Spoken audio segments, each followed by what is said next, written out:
प्रभु के पवित्र नाम की स्तुति हो। एक बार फिर हम प्रभु के कदमों में आए और प्रभु का वचन हम सीखने के लिए जा रहे हैं। जैसे रोज हम प्रभु का वचन सीखते हैं, इन दिनों में हम प्रभु का वचन सीखते चले आ रहे हैं कि धोखा ना खाओ। परमेश्वर को ठट्ठों में उड़ाया नहीं जाता। तो हम आपको बता रहे थे कि कैसे मनुष्य धोखा खाता है। जैसे हवा ने शाम की बातों से धोखा खाया, झूठी बातों को स्वीकार किया, परमेश्वर के सत्य वचन को ठुकराया, ऐसे उसने धोखा खाया है। तो आज फिर हमने आपको बताया कि आदम ने भी अपनी स्त्री की बातों के ऊपर, झूठी बातों के ऊपर विश्वास करके उसने भी धोखा खाया। तो हम आपको यही बताना चाहते हैं कि आप जो कुछ भी खाएं, शरीर की वस्तुएं जो खाने वाली है, लेकिन धोखा मत खाएं। तो जो धोखे की बात है उसके विषय में हम आज प्रभु के वचन से न्यायों की पुस्तक उसका 13 अध्याय उसका 5 वचन, जजेस चैप्टर 13 वर्स 5, न्यायी 13:5। क्यों जो ਵੇਖ ਤੋਂ ਗਰਭਣੀ ਹੋਵੇਗੀ ਅਤੇ ਪੁੱਤਰ ਜਨੇਗੀ, ਉਹਦੇ ਸਿਰ ਤੇ ਉਸਤਰਾ ਕਦੇ ਨਾ ਹੋਵੇਗੀ। ਇਸ ਲਈ ਜੋ ਮੁੰਡਾ ਗਰਭ ਤੋਂ ਹੀ ਪਰਮੇਸ਼ਰ ਦਾ ਨਜ਼ੀਰ ਹੋਵੇਗਾ ਅਤੇ ਉਹ ਫਿਲਿਸਤੀਆਂ ਦੇ ਹੱਥੋਂ ਇਸਰਾਏਲੀਆਂ ਦਾ ਬਚਾਓ ਕਰਨ ਲੱਗੇਗਾ। क्योंकि तू गर्भवती होगी और तेरे बेटा उत्पन्न होगा और उसके सिर पर छुरा ना फिरे, क्योंकि वह जन्म ही से परमेश्वर का नाज़ीर रहेगा और इस्राएलियों को फलिश्तियों के हाथ से छुड़ाने में वही हाथ लगाएगा। देखिए यहाँ पे परमेश्वर का दूत मानवा की पत्नी से बात करता है। वह बांझ थी, उनका बच्चा नहीं था, तो परमेश्वर का स्पेशल उसके लिए अरेंजमेंट किया। परमेश्वर अपने ही दूत को भेजा, और जब अपने दूत को भेजा तब उसको कड़ाई से बोला कि देख, तूने कोई नशे वाली वस्तु नहीं खाना, जो तेरे गर्भ में आया है वे परमेश्वर का चुना हुआ नजीर है। और सुन, इसके बाल कभी मुंडन ना करवाना, इसके सिर में कभी छुरा नहीं लगवाना। यह थी प्रभु की पवित्र आज्ञा। तो वो बेटा जब जन्म लिया तब उसका नाम रखा शमशोन। तो शमशोन जब प्रभु का चुना हुआ था, उसके सिर में जटें थी और उसके ऊपर बहुत जोर से प्रभु का आत्मा आता था, और इतने जोर से प्रभु की आत्मा की सामर्थ आती थी, शीं भी उसका सामना नहीं कर सकता था। और फिलिस्ती लोग, जो दुश्मन लोग थे, वो भी झुंड बनकर भी उसका सामना नहीं कर सकते थे, क्योंकि कितना भी मनुष्य सामर्थी हो, जीवते परमेश्वर का सामना नहीं कर सकता। तो ध्यान दीजिए, यदि हम प्रभु के चुने, हम पर प्रभु ने पवित्र आत्मा की शाप लगाया है, हम पर यहोवा का आत्मा आता है, तो अंधकार की शक्तियां हमारा सामना नहीं कर सकती, वह हमारे सामने खड़ी नहीं हो सकती। आपको ये बात मालूम होना चाहिए कि हमारा परमेश्वर कितना सामर्थ्य है। लेकिन उसकी सामर्थ्य कब हमारे साथ बनी रहेगी? जब हम उसके वचन के ऊपर बने रहेंगे। प्रभु ने ये लिख कर दिया है,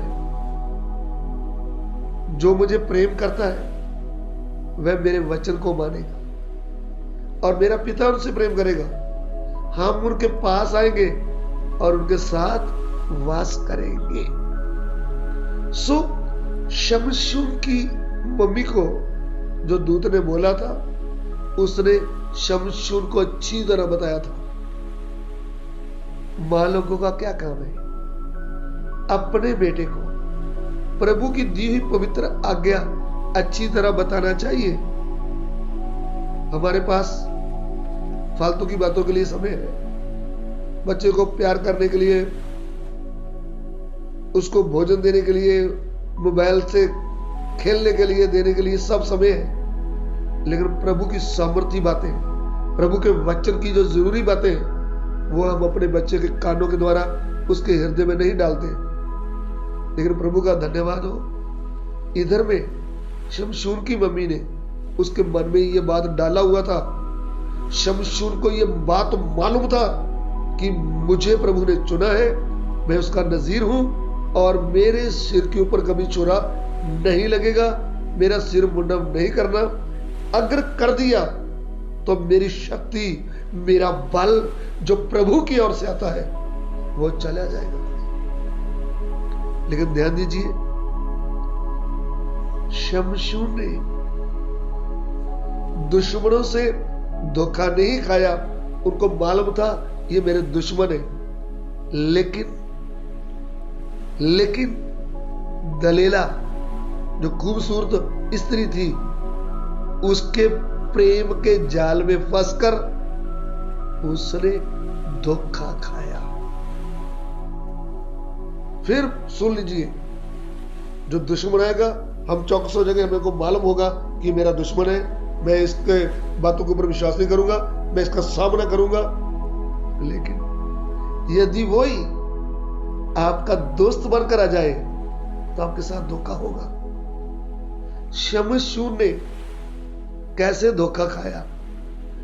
दलीला के नकली प्यार को देखते हुए धोखा खा लिया।